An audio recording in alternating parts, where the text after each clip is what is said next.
ফুলকপির সময় প্রায় শেষের দিকে।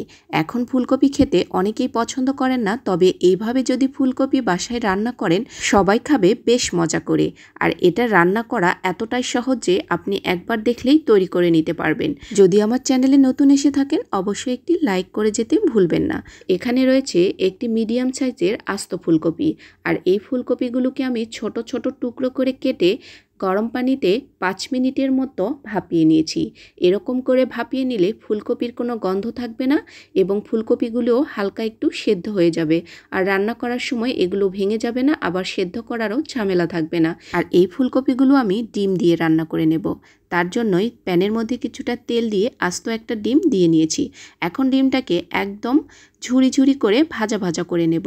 আর অনেকটা কড়া করে ভেজে নেব না, একটু নরম নরম থাকা অবস্থাতেই এগুলোকে প্যান থেকে উঠিয়ে নেব।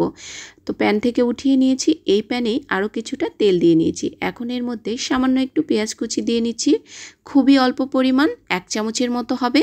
এরপর বেশ কিছুটা পরিমাণ কাঁচামরিচ দিয়ে নিয়েছি। কাঁচামরিচ এবং পেঁয়াজ হালকা একটু তেলের সাথে ভেজে নেব। এগুলোকে অনেক বেশি ব্রাউন করার প্রয়োজন নেই, জাস্ট একটু নরম হয়ে এলেই এর মধ্যে আমি 1 চা চামচের থেকে একটু কম আদা রসুন বাটা দিয়ে নিয়েছি।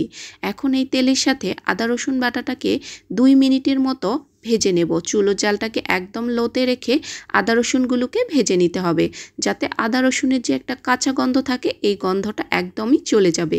এরপর এর মধ্যে কিছুটা লবণ অ্যাড করে নিয়েছি আর দিয়ে নিচ্ছি কালারের জন্য সামান্য একটু হলুদ গুঁড়া।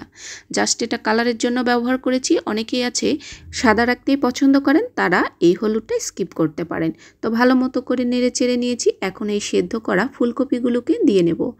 এখন ফুলকপিগুলোকে 5 মিনিটের মতো মিডিয়াম আঁচে এই তেলের সাথেই ভালো মতো করে নেড়ে চেড়ে রান্না করে নেব। দেখুন ফুলকপিগুলো কিন্তু পুরোপুরি সেদ্ধ করা আছে, কিন্তু একদমই ভাঙা নেই। তো ভালো মতো করে নাড়াচাড়া করে নিয়েছি। ফুলকপিগুলো এভাবে রান্না করে খেয়ে দেখবেন অসম্ভব মজা লাগে আর একটুও কোনো গন্ধ থাকবে না। এখন এই ভাজা ডিমটা এই ফুলকপির মধ্যে দিয়ে নিলাম। এখন আরও 2 থেকে 3 মিনিটের মতো ফুলকপির সাথে নাড়াচাড়া করে নেব। একদমই সহজ একটি ডিম ফুলকপি রান্না। এইভাবে এই ফুলকপি এবং ডিম রান্না করে দেখবেন অনেক বেশি মজা লাগে। আমি যেভাবে রান্না করেছি একদিন এইভাবে বাসায় ট্রাই করে দেখবেন, অসম্ভব মজাদার হয়।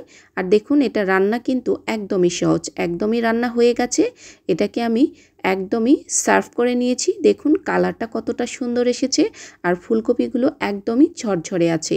আর এইভাবে ফুলকপি রান্না করে আপনি খাবার টেবিলে রাখবেন, দেখবেন সবাই এটা আগেই নিয়ে ভাত খাওয়া শুরু করে দিয়েছে, এতটাই টেস্টি হয়। তো কেমন লাগলো আমার আজকের এই সহজ ফুলকপি ডিমের রেসিপি? ভালো লেগে থাকলে লাইক কমেন্টস করতে ভুলবেন না। এই পর্যন্তই, সবাই ভালো থাকবেন। আল্লাহ হাফিজ, আসসালামু আলাইকুম।